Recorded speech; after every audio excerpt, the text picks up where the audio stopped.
Bonjour. Enfin, enfin elle s'achève, cette guerre atroce, la plus atroce de toutes celles connues jusqu'à ce jour. Et le monde semble ressortir comme d'un long sommeil cauchemardesque.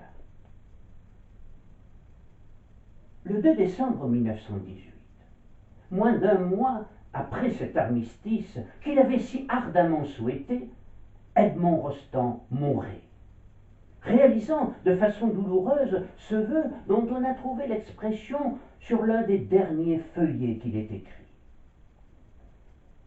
Je ne veux que voir la victoire. Ne me demandez pas après.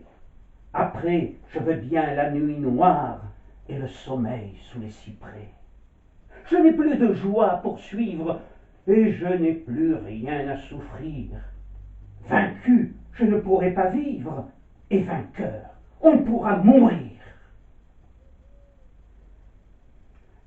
Il mourrait, comme quelques jours plus tôt, Guillaume Apollinaire, de la terrible grippe espagnole, 100 ans après la bataille d'Austerlitz, dont il célébrait chaque année l'anniversaire, et alors même que les Parisiens en liesse continuaient à déployer les farandoles de la victoire.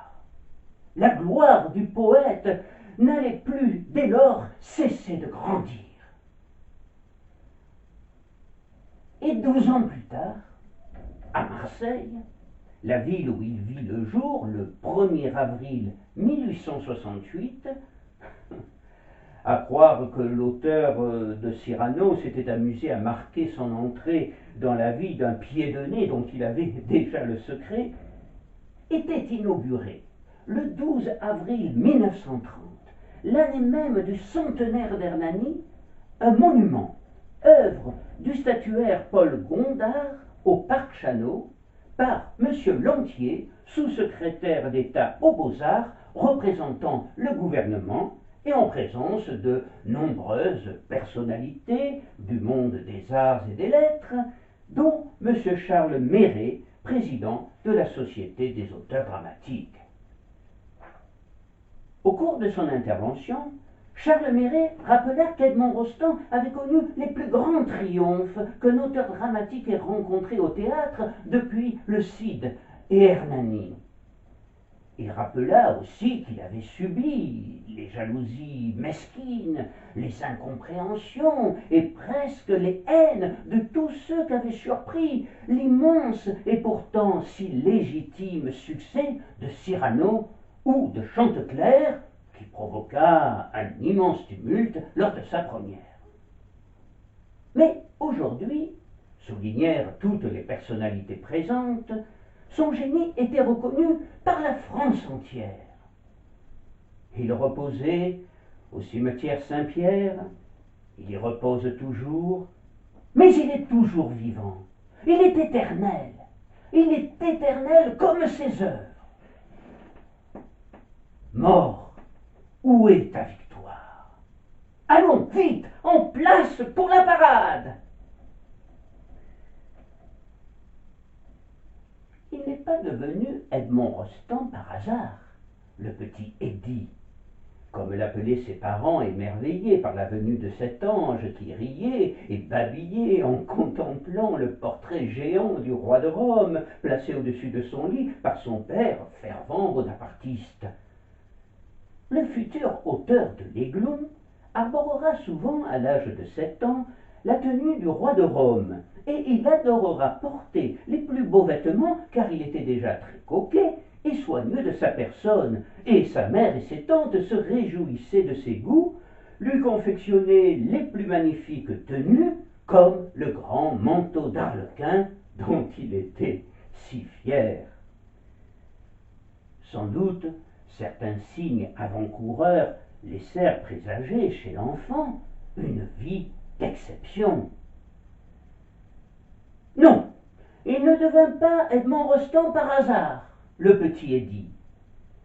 Il appartenait à une famille d'exception, dont le nom était familier à Marseille, et sur laquelle soufflait assurément un esprit, remontant à un ancêtre prénommé justement Esprit, notaire royal à Orgon, à la veille de la Révolution, une famille qui avait donné à sa ville un maire en 1830, Joseph Alexis Rostand, qui fut aussi président de la Chambre de commerce, une famille qui possédait enfin tous les talents artistiques et dans laquelle se côtoyaient poètes, musiciens, mais aussi chercheurs et économistes.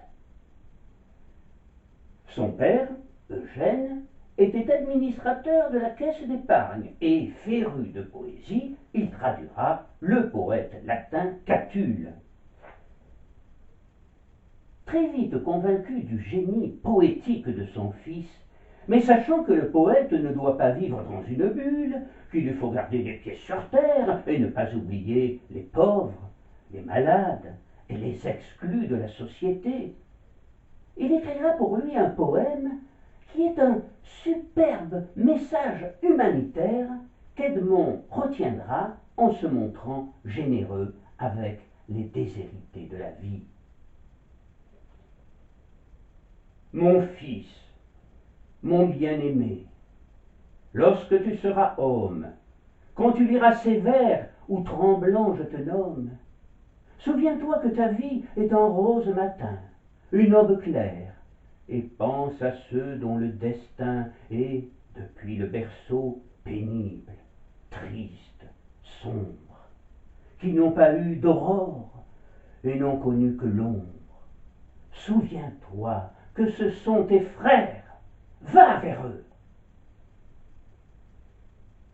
Après le bac, qu'il décrocha brillamment en 1884, et poussé par son père, qui rêve pour lui d'une carrière exceptionnelle, mais ne pouvant s'entreprendre qu'à Paris, car comme disait déjà François Villon à son époque, il n'est bon bec que de Paris. Le jeune Édouard décide à regret de quitter Marseille pour la capitale. Dans Paris, ville lumière, ville amour, mais aussi ville lubrique, notre Rastignac marseillais creuse son sillon, et après avoir quitté le collège, s'il semble flirter avec le droit, c'est à la poésie qu'il se consacre tout entier. La machine à versifier tourne à plein régime, et cette production pléthorique trouvera en partie sa place dans son premier recueil, Les Musardises. Voici un petit poème savoureux, extrait de ce recueil. Souvenirs vagues ou les parenthèses.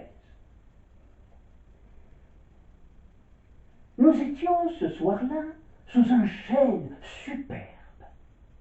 Un chêne qui n'était peut-être qu'un tilleul.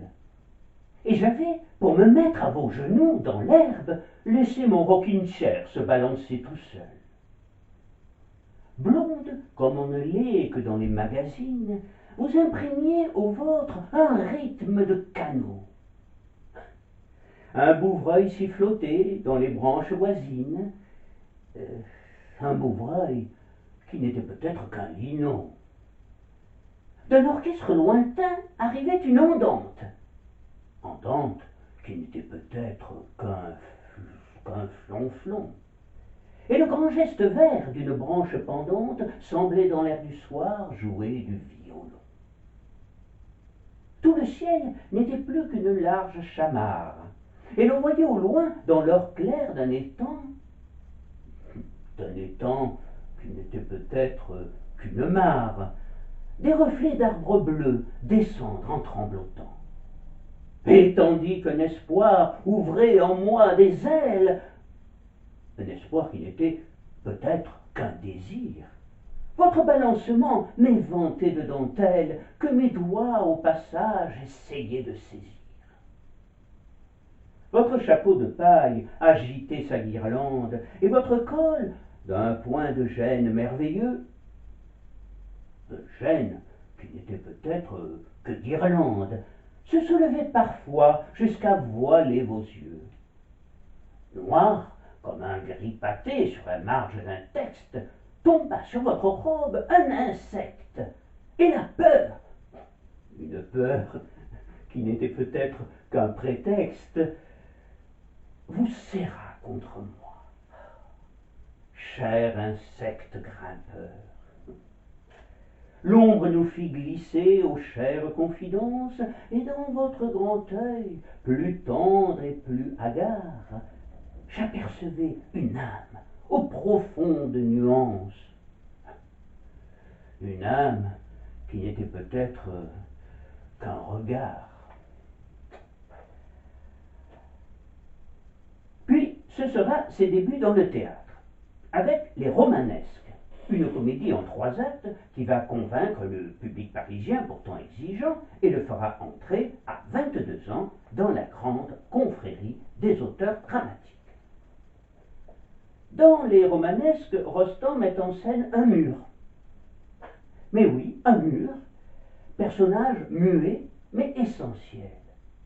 Ce mur sépare 2 jardins et 2 jeunes amoureux, Percinet et Sylvette, dont les pères, qui se détestent, habitent des maisons voisines. Le succès est au rendez-vous et la critique très favorable. Cela fait songer, écrit Jules Lemaître à Renard, à Musset, à quoi rêvent les jeunes filles, et à Théodore de Banville, mais cela fait songer surtout, au bout du compte, que l'auteur est un habile homme qui s'inspire avec indépendance des maîtres du rire et de la rime, et qui sait nous donner à la fois, chose devenue rare chez nous, où la beauté semble la sœur de plus en plus inséparable de la tristesse, une impression de franche gaieté et de grâce plastique. C'est aussi à 22 ans, en avril 1890, qu'Edmond Rostand épouse à l'église Saint-Augustin à Paris Rosemonde Gérard, passionnée de poésie et poète elle-même, qui avait rencontré par hasard 3 ans plus tôt Eugène Rostand dans le train qui le conduisait à Luchon, où la famille était en vacances thermales. Jolie, intelligente, sensible, Rosemonde avait ébloui le père avant de séduire le fils à la Villa Julia, la maison louée par les Rostand à Luchon. Dans le cadre grandiose des montagnes pyrénéennes, les feux de la passion incendièrent aussitôt les 2 cœurs. Edmond et Rosemonde étaient faits l'un pour l'autre. Mais dans la capitale, le jeune couple est observé avec suspicion par quelques-uns, peut-être tout simplement parce qu'ils étaient poètes. Edmond s'efforcera de rassurer les méfiants dans ce poème, extrait comme les précédents, les Musardises. Les songes creux. Nous sommes de bien douces gens qui ne faisons de mal à personne. Comptons de peu, point exigeant, heureux d'une rime qui sonne, heureux d'un beau vers entendu, d'une ballade commencée, d'une chimère caressée, d'un pensée finement rendu, du bon sens peut-être indigent, détestant tout ce qui résonne. Nous sommes de bien douces gens qui ne faisons de mal à personne. 1 an après leur mariage, Maurice, leur premier fils, vint sceller cette union passionnelle entre Edmond et Rosemonde, que l'on peut résumer à travers ces vers dont les 2 derniers passeront à la postérité. Ces communs souvenirs, toujours plus nous enlacent, et sans cesse entre nous tissent d'autres liens. Ah, c'est vrai, nous serons vieux, très vieux, faiblis par l'âge. Mais plus fort chaque jour, je serrerai ta main, car vois-tu, chaque jour, je t'aime davantage, aujourd'hui plus qu'hier, et bien moins que demain. En 1894, le succès des Romanesques à la Comédie Française sera à l'origine pour Edmond d'une rencontre décisive dans une grande brasserie parisienne, une rencontre qui marquera sa vie et sa carrière dans le domaine du théâtre, celle avec la grande Sarah Bernhardt, qui, sans détour, selon son habitude, après l'avoir félicité pour ses succès, lui demandera instamment d'écrire une pièce pour une grande interprète qui serait à la hauteur de ses vers admirables, à savoir elle-même. Edmond Rostand, très troublé, se jette aussitôt à ses pieds et lui promet d'écrire une pièce pour elle. Ce sera La princesse lointaine. Un énorme triomphe pour Sarah comme pour Edmond, désormais unis dans la même aventure, celle du théâtre et de la poésie. Ce drame sentimental, ayant pour cadre le Moyen-Âge, est inspiré de l'histoire du seigneur poète Geoffrey Rudel, qui, selon la légende, serait tombé amoureux de la comtesse de Tripoli, Mélisende, Sarah Bernhardt, sans l'avoir jamais vue.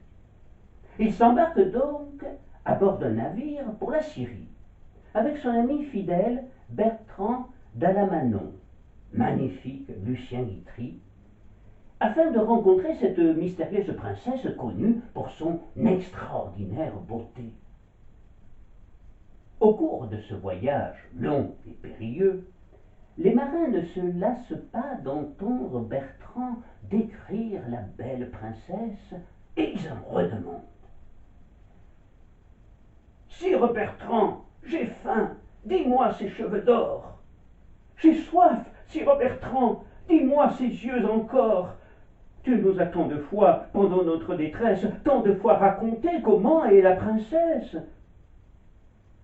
Bertrand. Eh bien, bon marinier, je veux vous le raconter encore une. Du soleil rit dans ses cheveux, dans ses yeux rêve la lune. Ses airs sont doux et persifleurs, et son charme a mille ressources. Ses attitudes sont de fleurs, ses intonations de sources. Quand sa main, au bord d'un bateau, se laisse prendre dans les vagues, elle a des doigts si fins que l'eau lui retire en passant ses bagues. Si la critique ne saisit pas sur le moment la signification profonde et la poésie de cette nouvelle œuvre, et n'en parle que comme d'un agréable divertissement, le public, en revanche, acclama aussitôt cette princesse lointaine et la considéra comme un authentique chef-d'œuvre. Et lorsqu'en juin 1903, Edmond Rostand fut reçu sous la coupole, académicien à 35 ans, le vicomte de Vauguet, dans son discours de réception, évoquera la princesse lointaine en ces termes. Poème capital dans votre œuvre, il la contient en germe et la résume d'avance. Geoffroy Rudel, Bertrand d'Alamanon s'appelleront plus tard Cyrano, Séraphin Flambeau. Ils seront toujours le même homme, héroïque, épris d'un idéal surhumain. Ils magnifieront la même idée, conclusion obstinée de toutes vos créations symboliques. La suprême beauté se marie au suprême mérite dans la vertu du sacrifice. Plus tard, la même exaltation chevaleresque se dissimulera sous les grelots du rire. Des auditeurs plus nombreux vous remercieront de les avoir divertis. Mais, lors même que le poète ne nous eût donné ni Cyrano ni Flambeau, les compagnons partis sur la nef de Rudel nous l'auraient fait connaître dans ce qu'il y a de meilleur. Après la princesse lointaine, Sarah Bernhardt ne cessera plus d'encenser Edmond Rostand, qui deviendra d'ailleurs son amant. Mais c'est une femme conquérante, qui ne supporte pas de rival, et elle apprécie de moins en moins la présence constante de Rosemonde autour de son poète chéri. C'est la raison pour laquelle elle va s'arranger pour lui faire connaître, elle qui ne vit que pour la poésie, un autre poète, également musicien, Tiarco Richepin, fils du poète de renom Jean Richepin. Le but ultime de Sarah étant de libérer Edmond de sa femme pour mieux le retenir dans ses filets. Et la divine réussira son plan en partie, mais en partie seulement. Rosemonde connaîtra, avec Richepin, une folle passion. Et Edmond Rostand, qui lui-même ne fut pas un modèle de fidélité, fermera les yeux sur cette liaison. Sarah Bernard, désormais sacrée reine de Paris, est à présent étendue lascivement sur la peau d'un ours blanc dans un nuage d'encens. Elle est la Samaritaine, spécialement écrite pour elle. La Samaritaine, c'est en quelque sorte un évangile en 3 tableaux qui lui convient à merveille, d'autant plus qu'elle a un partenaire prestigieux, tout à fait conforme à sa démesure, Jésus de Nazareth, interprété par Léon Brémond. Le succès, là encore, est au rendez-vous. Mais Edmond Rostand, devenu à présent aussi célèbre qu'elle, ne se tarde pas dans les soirées mondaines qui suivent les représentations, au grand dépit de Sarah. À 29 ans, il travaille déjà sur sa prochaine pièce, Cyrano de Bergerac. Et ce qui est certain, c'est que Sarah n'en fera pas partie. Elle ne sera pas Roxane, sans que l'on sache pourquoi. Problème de santé, caprice de star. Le personnage de Cyrano étant incontestablement plus important que celui de Roxane. Quoi qu'il en soit, c'est Marie Legault qui incarnera Roxane aux côtés du grand Coquelin dans le rôle titre. Le 27 décembre 1897, le théâtre Saint-Martin présente pour la première fois au public Cyrano de Bergerac. La direction du théâtre a longtemps hésité à monter cette pièce qu'elle considérait un peu comme une usine à gaz, avec ses 5 décors et ses 45 rôles, imaginés par un Edmond Rostand qui se permet désormais toutes les audaces. Elle ne se décida qu'après avoir reçu une garantie financière de sa part. La pièce fait un triomphe. Les spectateurs trépignent. Ils réclament l'auteur. Quand on pense que l'un des meilleurs amis du poète lui avait suggéré, avant la première de Cyrano, de supprimer la fameuse tirade du nez. C'est un roc, c'est un pic, c'est un cap. Que dis-je, c'est un cap, c'est une péninsule. Il a jugé en effet incongru dans cette pièce. Il n'y avait pas eu un tel succès dans ce théâtre depuis les pièces d'Alexandre Dumas, plus de 60 ans avant, lorsque les spectateurs s'étaient partagés des morceaux de son habit comme reliques. Parmi les premiers spectateurs, le ministre de l'Instruction publique, Alfred Rambaud, et le président du Conseil, Jules Méline. Leur enthousiasme est tel qu'après le 3e acte, ils se rendent dans la loge de Coquelin pour lui annoncer qu'il serait fait chevalier de la Légion d'honneur 3 jours plus tard, lors de la promotion du 1er janvier. Pendant 1 an, Cyrano sera joué tous les soirs, à guichet fermé, pour une recette de 2 598 848 francs de l'époque, dont 10% pour l'auteur, qui, dépassé par les événements, semble presque gêné de ce succès ahurissant. De plus, le texte sera vendu à 150 000 exemplaires. Le soir de la 100e, on offrira des fleurs aux dames et des pâtisseries à tous les spectateurs en hommage à Ragueneau, le personnage du pâtissier mis sur la paille pour avoir généreusement échangé ses gâteaux contre des poèmes. Après Paris, la pièce sera jouée en mars 1898 à Marseille, avec le même engouement du public, avant de partir pour une tournée fabuleuse dans toute l'Europe, puis aux États-Unis. L'amant de Rostand est lancé un peu partout. Mais Edmond, bien que flatté, a du mal à s'accommoder à cette célébrité pesante qui bouleverse sa vie quotidienne. Cyrano le projettera aussi sous la coupole qui consacrera son immortalité et lui vaudra, après Coquelin, le ruban rouge de la Légion d'honneur et de multiples décorations et distinctions. Alors, pourquoi, me direz-vous, un tel succès? Sans doute parce que, ainsi que l'écrivit Gérard Boer de l'Académie Goncourt, Cyrano réveillait des sentiments de générosité et d'héroïsme qui, chez les Français, ne dorment jamais que d'un demi-sommeil. C'est en tout cas avec les droits de Cyrano que Rostand fera construire l'Arnaga, sa superbe maison surnommée parfois le Petit Versailles, à Cambreau-les-Bains, près de Biarritz, une demeure qui abrite de nos jours le musée Edmond Rostand.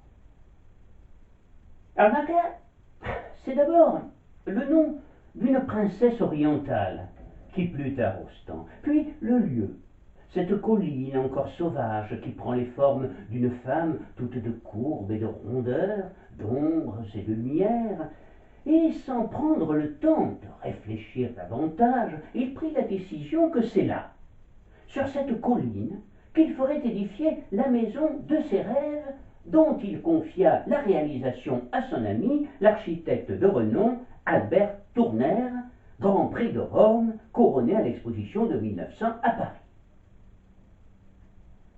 La découverte de cette maison, d'une vingtaine de pièces, est très émouvante pour le visiteur qui peut lire ce quatrain gravé à l'entrée. Toi qui viens partager notre lumière blonde et t'asseoir au festin des horizons changeants, n'entre qu'avec ton cœur, n'apporte rien au monde et ne raconte pas ce que disent les gens. Le visiteur peut y voir également le piano offert à Rosemonde par Jules Massenet, ou encore les habits des trois académiciens Eugène, Edmond et Jean Rostand. Elle détient toujours une importante collection d'ouvrages, de lettres et d'objets liés à la famille Rostand, mais aussi, depuis quelques années, le César qui récompensa Gérard Depardieu pour son rôle dans Cyrano, distinction dont le comédien fit cadeau au musée en hommage à Edmond Rostand. Après Constant Coquelin, Cyrano sera merveilleusement interprété par Jean-Denis Malclès et plus tard par le superbe Daniel Sorano, qui, selon moi, reste le plus grand. Jacques Daujas, Jean Piat, Francis Huster, Jacques Weber, Jean Marais, Jean Weber, Jean-Paul Belmondo, Gérard Depardieu incarneront aussi le héros de Rostand. Plus récemment, Philippe Torreton reprit le rôle dans une version très particulière, en ce même théâtre Saint-Martin où fut créée la pièce en 1897. De cette pièce, avec la tirade du nez, on retient particulièrement celle superbe de Cyrano devant l'hésitation de la belle Roxane qui n'ose prononcer le mot baiser. Baiser. Le mot est doux. Je ne vois pas pourquoi votre lèvre ne l'ose. S'il la brûle déjà, que sera-ce la chose? Ne vous en faites pas un épouvantement. N'avez-vous pas tantôt, presque insensiblement, quitté le badinage et glissé sans alarme du sourire au soupir? et du soupir aux larmes, glissez encore un peu d'insensible façon, des larmes au baiser, il n'y a qu'un frisson. Un baiser, mais à tout prendre qu'est-ce? Un serment fait d'un peu plus près, une promesse plus précise, un aveu qui veut se confirmer, un point rose qu'on met sur le i du verbe aimer. C'est un secret qui prend la bouche pour oreille, un instant d'infini qui fait un bruit d'abeille, une communion ayant un goût de fleur, une façon d'un peu se respirer le cœur et d'un peu se goûter au bord des lèvres l'âme.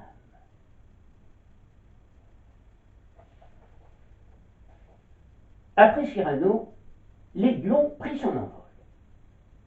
Bien que bonapartiste convaincu qu'il ne cessera jamais de saluer le génie militaire de l'empereur, Rostand, lorsqu'il se décide à monter l'Aiglon, n'entend pas en faire une pièce bonapartiste.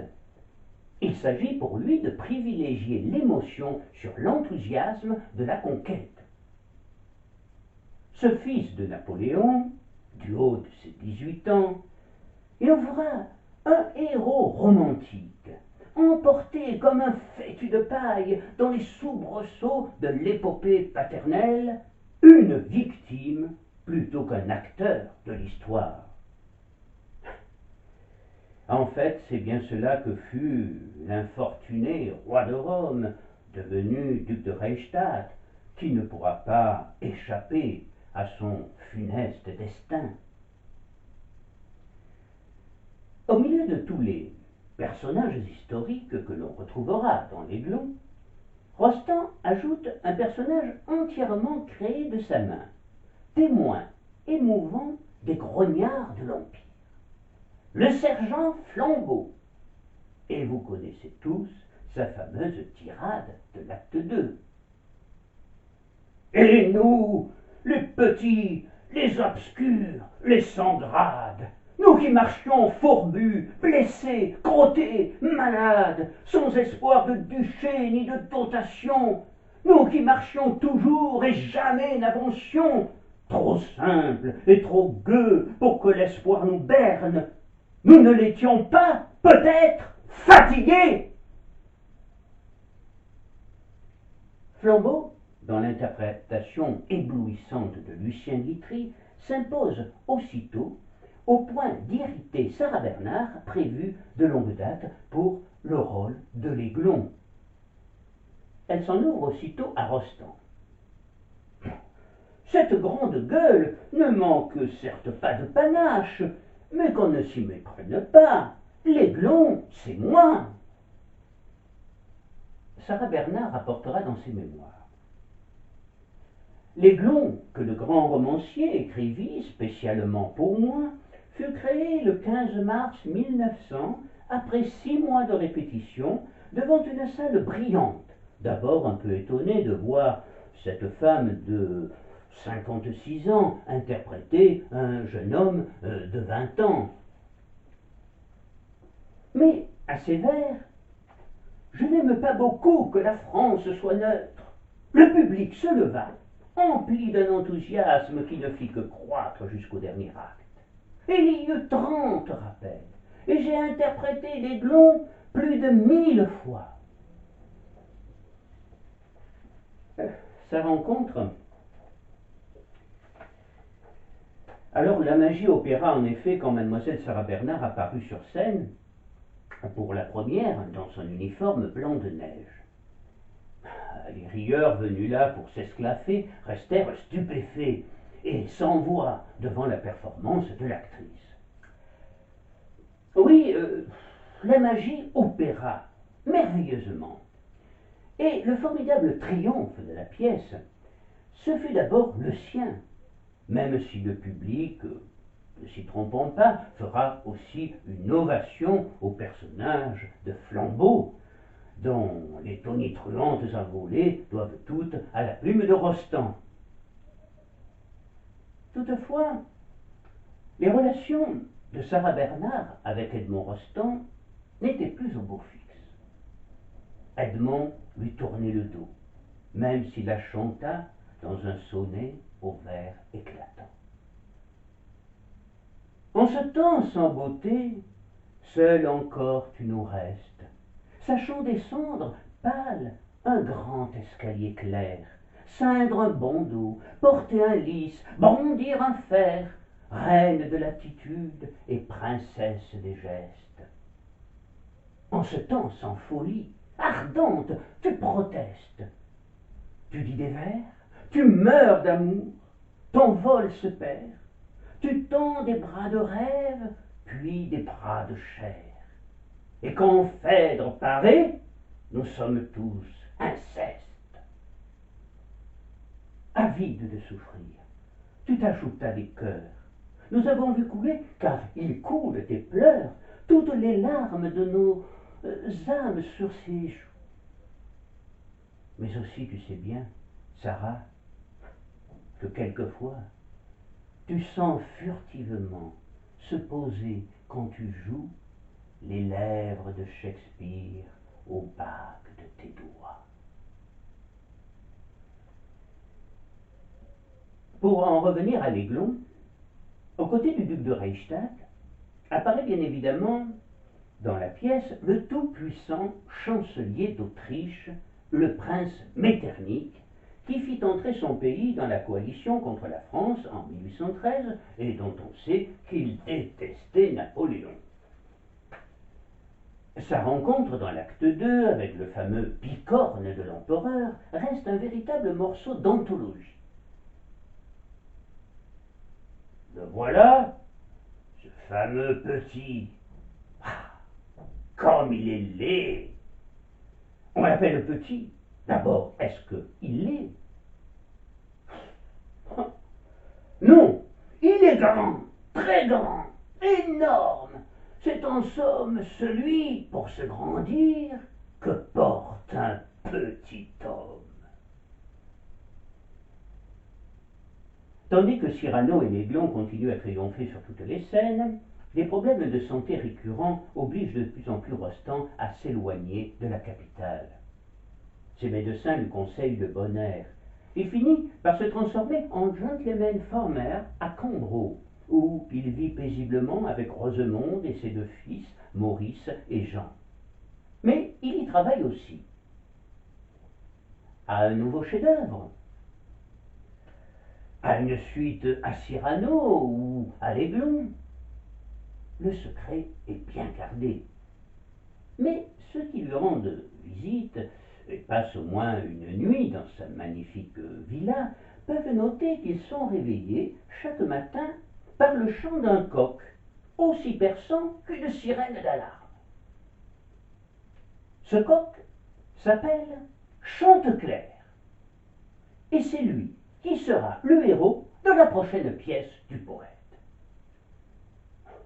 Cette idée, qui peut paraître un tantinet loufoque, va pourtant monopoliser les forces d'Edmond Rostand, dont on se souvient que le théâtre Saint-Martin avait hésité longtemps à monter Cyrano, car il le considérait comme une usine à gaz. Que dire alors de Chanteclair, cette histoire extravagante dans laquelle les acteurs incarnent des volatiles qui s'affrontent dans un poulailler? Le risque pris par Rostand est énorme. Malgré tout son talent, comment éviter le ridicule? À commencer par celui des costumes prévus qui vont enfermer chaque comédien comme dans une chape de plomb, transformant en véritable épreuve de force chacun de leurs déplacements. Comment éviter les lazzi et cris d'animaux qui pourraient partir du poulailler, qui n'aurait jamais si bien mérité son nom?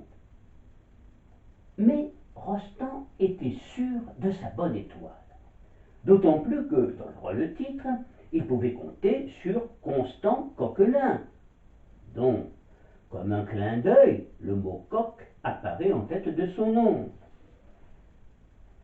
Déjà Rostand jubilait en imaginant le théâtre Saint-Martin transformé en volière et les comédiens forcés de piailler leurs textes comme il leur demanderait.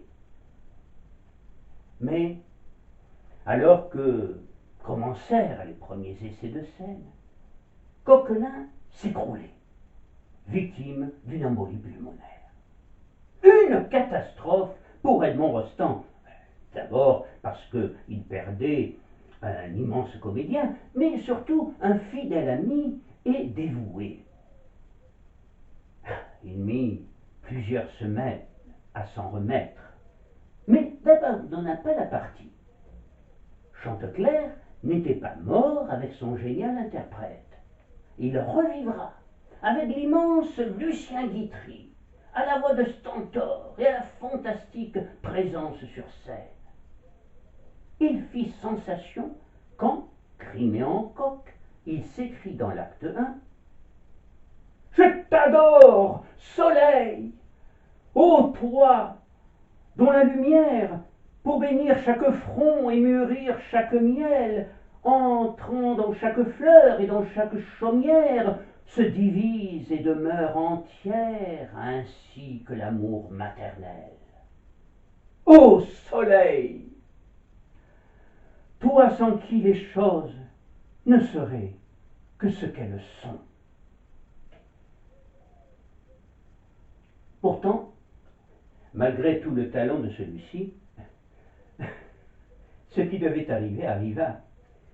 Et même si Guitry recueillera une salve d'applaudissements pour l'Ode au soleil, c'est dans un vacarme assourdissant, les injures, les rires et les cris d'oiseaux que se déroula la représentation, nécessitant même l'intervention de sergents de ville, alors qu'à l'extérieur, Paris subissait les pires inondations de son histoire qui l'a transformée en véritable cité lacustre.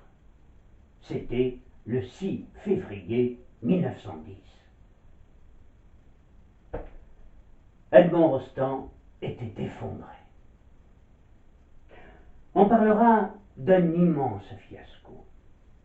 Mais peut-on vraiment parler de fiasco pour une pièce qui sera jouée plus de 313 fois à Paris, du 7 février au 1er novembre 1910, avant d'entamer plusieurs tournées triomphales en province? Déçu par les premières réactions du public, malgré les succès des représentations suivantes, Edmond Rostand quitta la capitale et regagna son cher Arnaga, son petit paradis, en quête d'air pur et de calme. Rosemonde est toujours là, mais silencieuse et sombre. Elle se livre tout entière à la passion de sa vie, la poésie. Rosemonde et Edmond n'ont, semble-t-il, plus grand-chose à se dire, et l'ombre de Richepin est toujours présente entre eux. Par ailleurs, d'autres femmes sont entrées dans la vie d'Edmond, principalement Anna de Noailles, qui publie avec succès L'ombre des jours, et la comédienne Simone, avec laquelle l'idylle atteindra son zénith, et qui épousera Charles Le Bargy, acteur principal des romanesques, sans que ce mariage n'interrompe ses relations avec Edmond. Avec la guerre, le poète réformé, pour cause de myopie, s'engage toutefois dans l'aide aux blessés évacués à l'arrière, et il monte sur le front pour déclamer des poèmes d'inspiration patriotique, comme ceux que l'on trouve dans son Le vol de la Marseillaise. Paris étant menacé en septembre 1914, les Rostand, se pliant aux injonctions de Clémenceau, partent pour Marseille. C'est pour lui un retour aux sources, mais dans des circonstances dramatiques.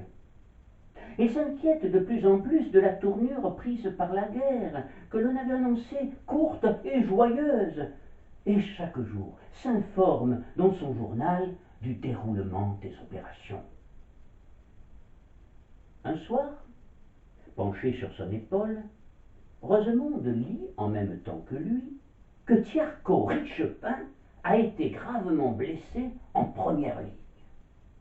Elle le croit défaillir, mais elle se reprend et part aussitôt dans sa chambre pour faire ses bagages. Elle n'a plus qu'une idée en tête, rejoindre son amant coûte que coûte. Et personne, ni ses fils, ni Edmond, ne tente de la retenir. La guerre s'intensifie et dépasse en horreur tout ce que l'on aurait pu imaginer. Elle est effroyable. Et pourtant, comme l'écrit Rostand dans son poème La Vitre, ça vaut la peine de mourir pour son pays. Les mois passent, la guerre fait désormais partie du quotidien de chacun. Edmond est désemparé et amer. Tout semble désormais aller à volo pour lui. Sarah Bernard, la divine, à l'issue d'une blessure mal soignée lors d'une tournée au Brésil, doit se faire amputer de la jambe droite, mais poursuit néanmoins sa brillante carrière avec un courage extraordinaire. Et au plus fort du conflit, elle se fait transporter au front sur une chaise, afin de jouer pour les poilus, d'où son sobriquet de Mère Lachaise. Edmond Rostand se partage désormais entre Marseille, Cambreau et Paris, où il rencontre la petite Marie, avec un Y, Marie Marquet, dite aussi Maniouche. Cette belle jeune fille de 20 ans rêve de faire du théâtre. Mais son père, pourtant lui-même acteur, s'y refusait parce qu'elle était trop grande et ne pourrait donc jamais réussir. Face à la détermination de sa fille, il avait pourtant décidé de demander conseil à Madame Sarah Bernard, qui le reçut en compagnie de sa fille. La divine sut convaincre le père et, se tournant vers Marie, lui lança: « Tu vas faire du théâtre parce que tu es belle, parce que tu es grande, et aussi parce que je te prédis une brillante carrière. » Rostand fut aussitôt séduit par Marie, et avec la bénédiction de Sarah Bernard, lui proposa de reprendre le rôle de l'Aiglon. Même dans ses rêves les plus fous, Marie n'aurait jamais imaginé qu'on puisse lui faire un tel cadeau. Il commença à la faire répéter et lui fit connaître tout ce qu'il aimait. Celui qui va transfigurer mon existence, celui auquel je dois aujourd'hui de connaître l'art, la nature, la poésie, celui qui auréola ma vie d'un halo jamais effacé, c'est Edmond Rostand, confiera plus tard Marie. Edmond Rostand aima passionnément sa petite Magnou, qui désormais accompagnait partout, vêtue de son ensemble signé Chanel, qu'il lui offrit la veille du 11 novembre 1918. Marie Marquet, Simone, Anna, Sarah et bien sûr Rosemonde, toutes ces femmes qu'Edmond aima ardemment, elles seront là, auprès de lui, ce 2 décembre 1918. Anna de Noailles et Sarah Bernard par la pensée. Et le télégramme lapidaire adressé par Sarah à Miss D, la sous-gouvernante, exprima parfaitement le profond désarroi qu'elles partagèrent toutes. Dieu, comme nous sommes malheureuses. Mort, où est ta victoire? Edmond Rostand est toujours vivant. Il est éternel, éternel comme ses œuvres. Mort, où est ta victoire? Allons, vite, en place, pour la parade!